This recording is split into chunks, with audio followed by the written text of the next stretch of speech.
இன்றைய முக்கிய செய்திகள். 4 மாதங்களுக்கு ஆக்சிஜன் தயாரிக்க ஸ்டெர்லைட் ஆலைக்கு அனுமதி. தாமிரம் தயாரிக்க கூடாது என அனைத்து கட்சி கூட்டத்தில் நிபந்தனை. ஸ்டெர்லைட் ஆக்சிஜன் மருத்துவ பயன்பாட்டுக்கு உகந்தது அல்ல. நீதிமன்றத்தில் அரசின் தகவலால் குழப்பம். கொரோனா பரவல் தீவிரமடைய தேர்தல் ஆணையமே காரணம். வாக்கு எண்ணிக்கை நிறுத்தப்படும் என உயர்நீதிமன்றம் எச்சரிக்கை. தமிழகத்தில் அமலுக்கு வந்த புதிய கட்டுப்பாடுகள். வைரஸ் பரவலை தடுக்க தீவிர நடவடிக்கை.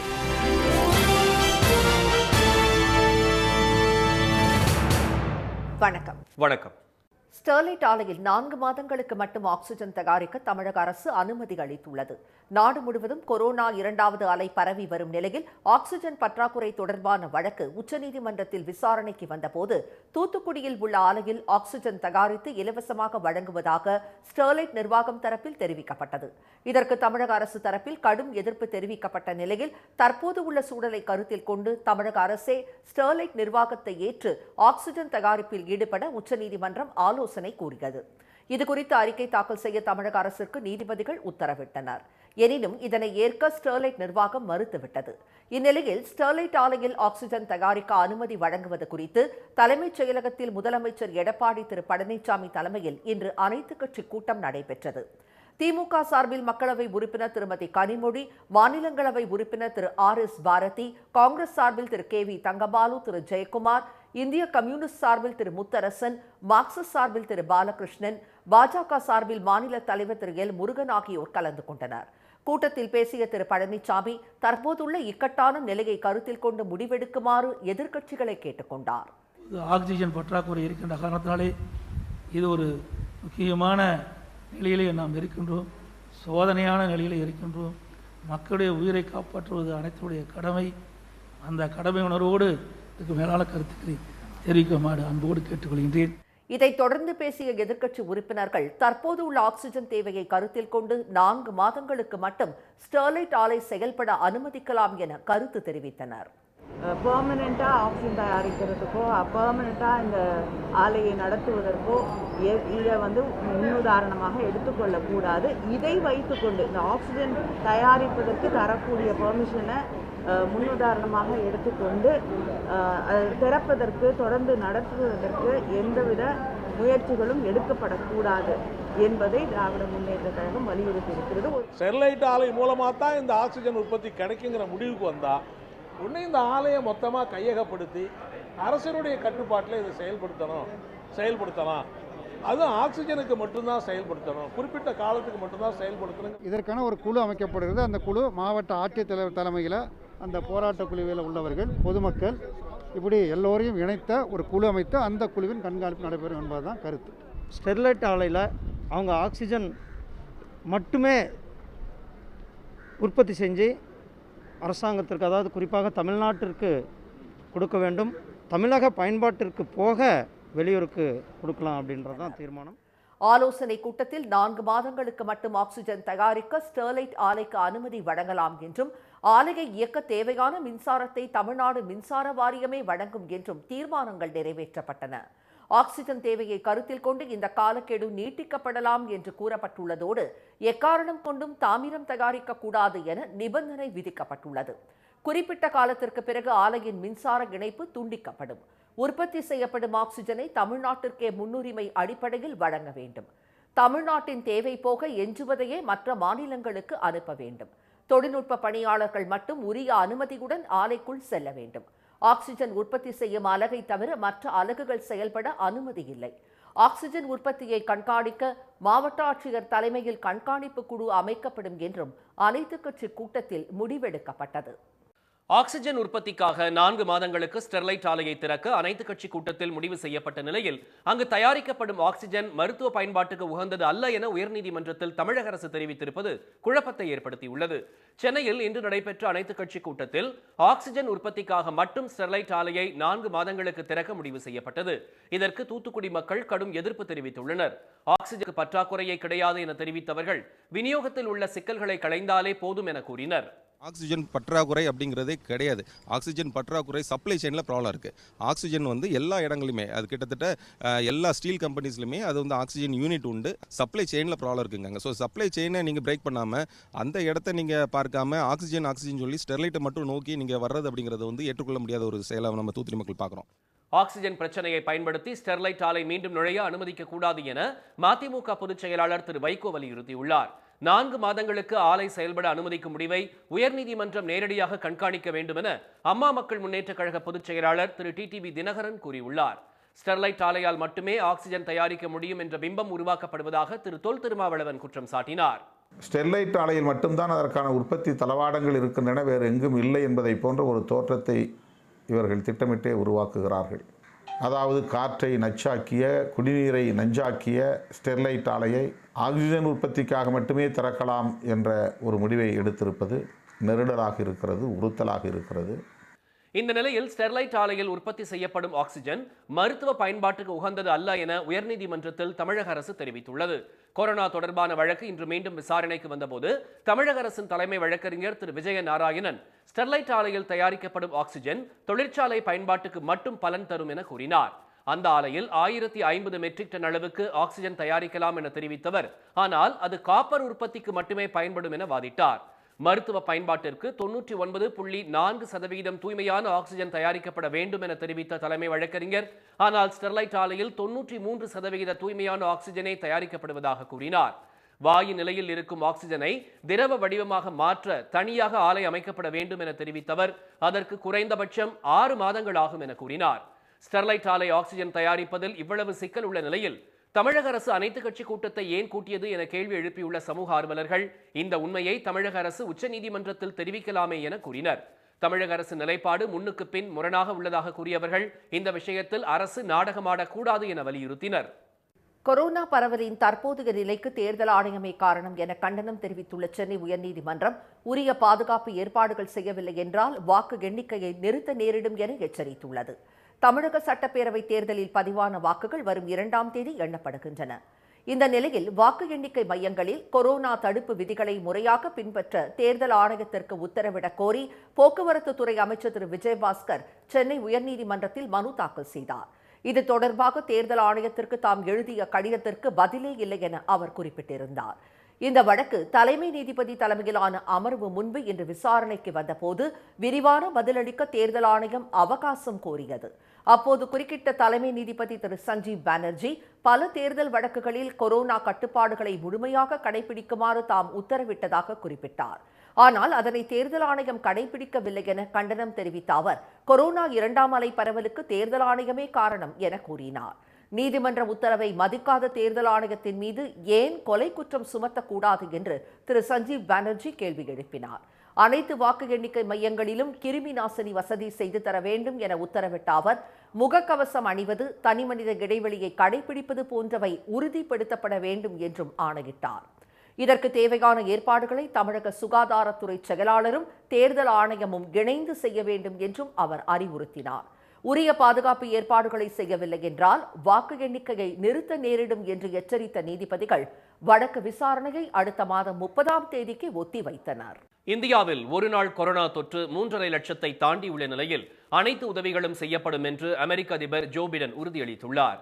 மகாராஷ்டிரா, டெல்லி, குஜராத், உத்தரப்பிரதேசம், கர்நாடகா, மத்திய பிரதேசம், தமிழ்நாடு, பஞ்சாப், மேற்கு வங்கம், ஆந்திரா, சத்தீஸ்கர் உள்ளிட்ட மாநிலங்களில் நாள்தோறும் கொரோனா நோயாளிகளின் எண்ணிக்கை அதிகரித்து வருவதால் மருத்துவமனைகளில் இடம் கிடைக்காத நிலை ஏற்பட்டுள்ளது. இந்நிலையில் இந்தியாவில் நேற்று ஒரே நாளில் 3,52,991 பேருக்கு தொற்று உறுதி செய்யப்பட்டது. மருத்துவமனைகளில் சிகிச்சை பெறுவோரின் எண்ணிக்கை 28 லட்சத்தை தாண்டியுள்ளது. நேற்று ஒரே நாளில் 2,812 பேர் உயிரிழந்ததால் மொத்த கொரோனா பலி 1,95,123 அதிகரித்துள்ளது. குணமடைபவர்கள் சதவிகிதம் 82 குறைந்துள்ள நிலையில் தொற்றுக்கு ஆளாபவர்களின் எண்ணிக்கை 16% உயர்ந்துள்ளது. ஆக்சிஜன் தட்டுப்பாட்டை போக்க பல்வேறு பகுதிகளில் இருந்து டெல்லி, மகாராஷ்டிரா மாநிலங்களுக்கு டேங்கர் லாரிகளில் ஆக்சிஜன் அனுப்பப்பட்டு வருகிறது. எனினும் டெல்லியில் உள்ள மருத்துவமனைகளில் நிலவும் ஆக்சிஜன் பற்றாக்குறையால் நோயாளிகளுக்கு அனுமதி மறுக்கப்படுவதாக குற்றச்சாட்டு எழுந்துள்ளது.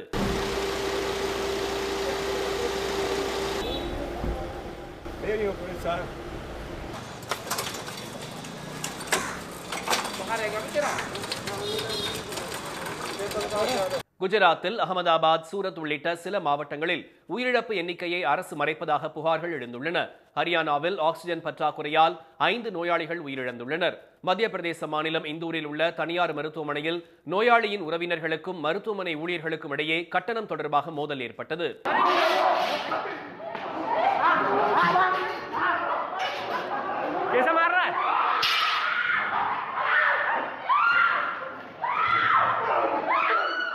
கர்நாடகாவில் கொரோனா பரவலை தடுக்க நாளை முதல் 14 நாட்களுக்கு முழு ஊரடங்கு அமல்படுத்தப்படுவதாக முதலமைச்சர் திரு எடியூரப்பா அறிவித்துள்ளார். From tomorrow night till next 14 days, there will be closed down for whole state. 6 a.m. to 10 a.m. essential commodity shops will be open. After 10 a.m. all shops will be closed. டெல்லியில் அதிகரித்து வரும் தொற்று காரணமாக 18 முதல் 45 வயது வரை உள்ள அனைவருக்கும் இலவசமாக தடுப்பூசி போடப்படும் என்று முதலமைச்சர் திரு அரவிந்த் கெஜ்ரிவால் அறிவித்துள்ளார். இந்தியாவில் பெருகி வரும் கொரோனா தொற்றை எதிர்கொள்ள இங்கிலாந்து, சிங்கப்பூர், ஜெர்மனி, பிரான்ஸ் உள்ளிட்ட நாடுகள் மருத்துவ உபகரணங்கள், மருந்து பொருட்களை அனுப்பி உதவிக்கரம் நீட்டியுள்ளன. இந்நிலையில் அமெரிக்க அதிபர் ஜோ பிடன் தமது ட்விட்டர் பதிவில் கடந்த ஆண்டு கொரோனா தொற்றால் அமெரிக்க மருத்துவமனைகளில் நோயாளிகள் நிரம்பி வழிந்தபோது இந்தியா அளித்த உதவிகளை நினைவில் கொள்வதாக தெரிவித்துள்ளார். தற்போது அதே போன்ற நெருக்கடியை இந்தியா சந்தித்து வரும் நிலையில் தேவையான அனைத்து உதவிகளையும் அமெரிக்க அரசு செய்யும் என்று அவர் உறுதியளித்துள்ளார். இதேபோல துணை அதிபரான இந்திய வம்சாவளியைச் சேர்ந்த கமலா ஹாரிஸ் மத்திய அரசுடன் தொடர்பில் இருப்பதாகவும் இந்தியாவுக்கு தேவையான உதவிகள் செய்யப்படும் என்றும் கூறியுள்ளார். இந்திய மக்களுக்காகவும் துணிச்சலுடன் பணியாற்றும் சுகாதாரத்துறை ஊழியர்களுக்காகவும் பிரார்த்தனை செய்வதாக அவர் தெரிவித்துள்ளார். கொரோனா பரவலை தடுக்க தமிழகத்தில் புதிய கட்டுப்பாடுகள் இன்று முதல் அமல்படுத்தப்பட்டுள்ளன. தமிழகத்தில் கொரோனா தினசரி பாதிப்பு 15,000-ஐ கடந்துள்ளது. இதையடுத்து சலூன் கடைகள், திரையரங்குகள், பெரிய வணிக நிறுவனங்கள், வழிபாட்டு தலங்கள் உள்ளிட்டவற்றை மூட தமிழக அரசு உத்தரவிட்டது. மேலும் உணவகம் மற்றும் தேநீர் கடைகளில் பார்சல் சேவைக்கு மட்டும் அரசு அனுமதி வழங்கியது. இந்த புதிய கட்டுப்பாடுகள் மாநிலம் முழுவதும் இன்று அமலுக்கு வந்துள்ளன. திருவள்ளூரில் விதிகளை மீறி தேநீர் கடைகளில் சிலர் கூடினர். கடைகளிலேயே அமர்ந்து அவர்கள் தேநீர் அருந்தினர். சேலத்தில் விதிகளை மீறி செயல்பட்ட தேநீர் கடை உரிமையாளர்களுக்கு மாநகராட்சி அதிகாரிகள் அபராதம் விதித்தனர். நீங்களும் சேஃபா இருங்க, பொதுமக்களுக்கு எடுத்து சொல்லுங்க. அதே மாதிரி கையில எதுவான வாசலுக்கான இது வரல, பாத்திரமோ இல்ல பிளாஸ்டிக் தான் தெரிஞ்சது அவங்களுக்கு வழங்காதீங்க. அரியலூர், ஜெயங்கொண்டம் உட்பட பல இடங்களில் கட்டுப்பாடுகளின்படி திரையரங்குகள் மூடப்பட்டன. இந்நிலையில் குமரி மாவட்டத்தில் கடந்த 24 மணி நேரத்தில் 233 பேர் தொற்றால் பாதிக்கப்பட்ட நிலையில் 3 பேர் உயிரிழந்தனர். நாகர்கோயிலில் தலைமை தபால் நிலைய ஊழியர் ஒருவருக்கு தொற்று உறுதியானதை அடுத்து தபால் நிலையம் மூடப்பட்டது. அங்கு ரயில்வே குடியிருப்பில் ஒரே குடும்பத்தைச் சேர்ந்த 6 பேருக்கு தொற்று உறுதியானது.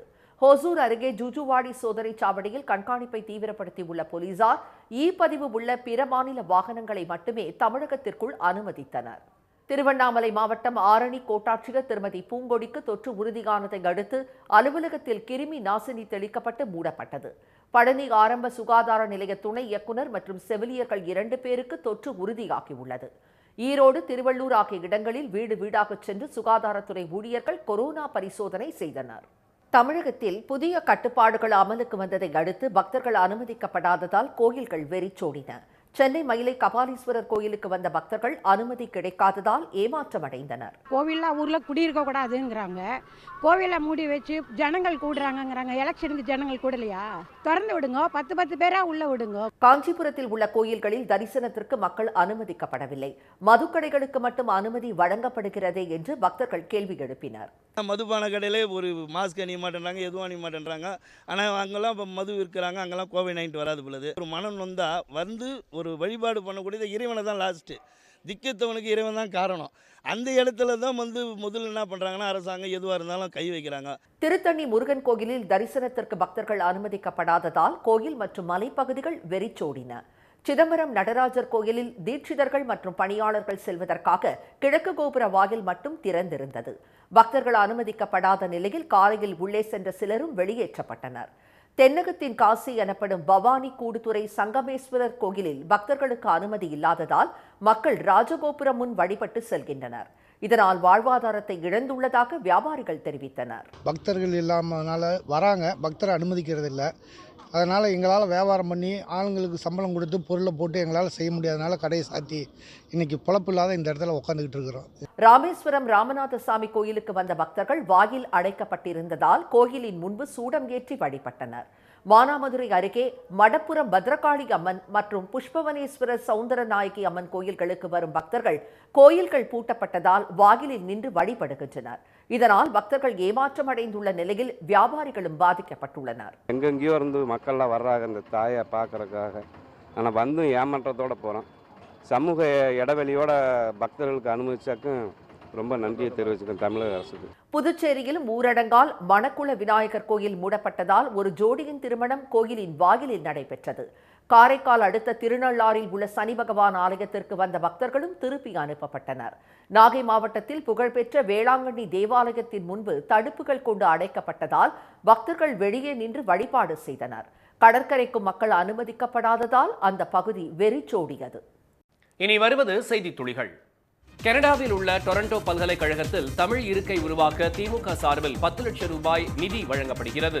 இதுகுறித்து அக்கட்சியின் தலைவர் திரு மு க ஸ்டாலின் விடுத்த அறிக்கையில், அந்த பல்கலைக்கழகத்தில் தமிழ் இருக்கை உருவாக உலகெங்கிலும் வாழும் தமிழர்களும் முயற்சி செய்து வரும் நிலையில் திமுக சார்பில் நிதி உதவி வழங்குமாறு கனடிய தமிழ் பேரவை நிறைவேற்று இயக்குநர் திரு துரைராஜா கோரிக்கை விடுத்ததை அடுத்து நிதி வழங்கப்படுவதாக தெரிவித்துள்ளார்.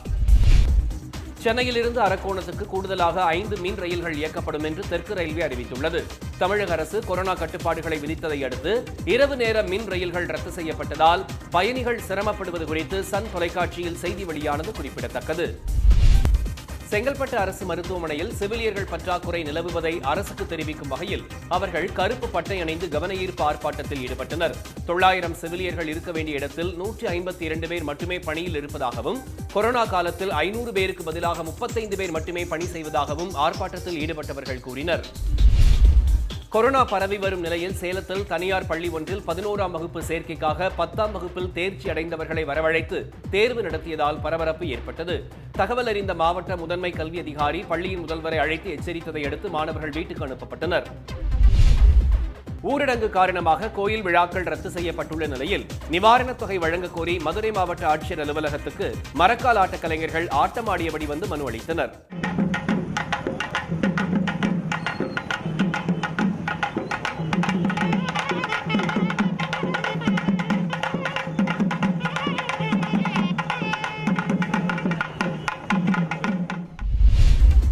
திருவண்ணாமலை அருணாச்சலேஸ்வரர் கோயில் சித்திரை வசந்த உற்சவத்தின் 10ஆம் நாளான இன்று பக்தர்களின்றி அண்ணாமலையார் தீர்த்தவாரி நடைபெற்றது.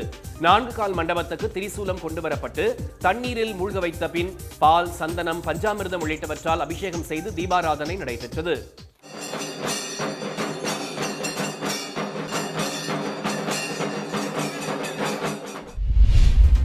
அரியலூர் மாவட்டம் பழுவூரை அடுத்த காரைக்குறிச்சி கிராமத்தில் 1000 ஆண்டுகளுக்கு முன் சோழர் காலத்தில் கட்டப்பட்ட சவுந்தரநாயகி அம்பாள் சமேத பசுபதீஸ்வரர் கோயிலில் இன்று காலை 6:10 மணிக்கு சூரியன் உதயமானதும் லிங்கத்தின் மீது கதிர்கள் விழும் நிகழ்வு 10 நிமிடங்கள் நீடித்தது.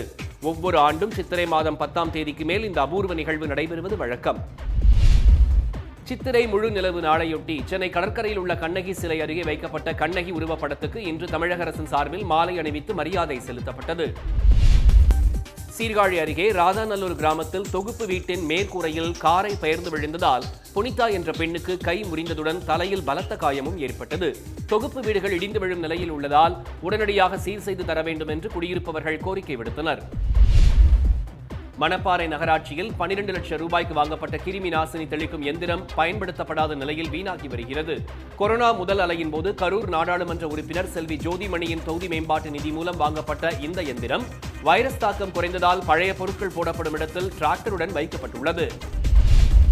கொரோனா பரவலை தடுக்கும் நடவடிக்கையாக அந்தியூர் வாரச்சந்தைக்கு இன்று வந்த பொதுமக்களுக்கும் வியாபாரிகளுக்கும் மருத்துவ பரிசோதனை நடத்தப்பட்டது. கிருமி நாசினி பயன்படுத்துவது, முகக்கவசம் அணிவது, தனிநபர் இடைவெளி உள்ளிட்ட விதிமுறைகள் பின்பற்றப்பட்டன.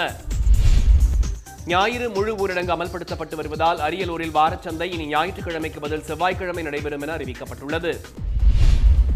முட்டை ஒன்றின் பண்ணை கொள்முதல் விலை 30 காசுகள் குறைந்து ₹3.85 நிர்ணயிக்கப்பட்டுள்ளதாக தேசிய முட்டை ஒருங்கிணைப்பு குழு இன்று அறிவித்துள்ளது. கடந்த 5 நாட்களில் முட்டை விலை ₹1 சரிந்துள்ளது. பங்குச்சந்தைகள் இன்று உயர்வுடன் முடிந்தன. மும்பை பங்குச்சந்தை குறியீட்டு எண் சென்செக்ஸ் 508 புள்ளிகள் அதிகரித்து 48,387 புள்ளிகளாக இருந்தது. தேசிய பங்குச்சந்தை குறியீட்டிய நிப்டி 144 புள்ளிகள் உயர்ந்து 14,485 புள்ளிகளாக இருந்தது. சென்னையில் ஆபரண தங்கம் சவரனுக்கு 56 ரூபாய் குறைந்து 35,760 ரூபாயாகவும், ஒரு கிராம் 4,470 ரூபாயாகவும் உள்ளது. வெள்ளி விலை கிராமுக்கு 20 காசுகள் குறைந்து 73 ரூபாய் 80 காசுகளாக உள்ளது. மீண்டும் இன்றைய முக்கிய செய்திகள். ஸ்டெர்லைட் ஆலையில் 4 மாதங்களுக்கு மட்டும் ஆக்சிஜன் தயாரிக்க தமிழக அரசு அனுமதி அளித்துள்ளது. ஸ்டெர்லைட் ஆலையில் தயாரிக்கப்படும் ஆக்சிஜன் மருத்துவ பயன்பாட்டுக்கு உகந்தது அல்ல என உயர்நீதிமன்றத்தில் தமிழக அரசு தெரிவித்திருப்பது குழப்பத்தை ஏற்படுத்தியுள்ளது. கொரோனா பரவல் தீவிரமடைய தேர்தல் ஆணையமே காரணம் என கூறியுள்ள உயர்நீதிமன்றம் பாதுகாப்பு ஏற்பாடுகள் செய்யாவிட்டால் வாக்கு எண்ணிக்கையை நிறுத்த நேரிடும் என எச்சரித்துள்ளது. இத்துடன் இந்த செய்திகள் நிறைவடைந்தன. மீண்டும் சன் டிவியில் செய்திகள் நாளை காலை 7:30 மணிக்கு. செய்திகளை உடனுக்குடன் தெரிந்து கொள்ள சன் நியூஸ் தொலைக்காட்சியை பாருங்கள். வணக்கம்.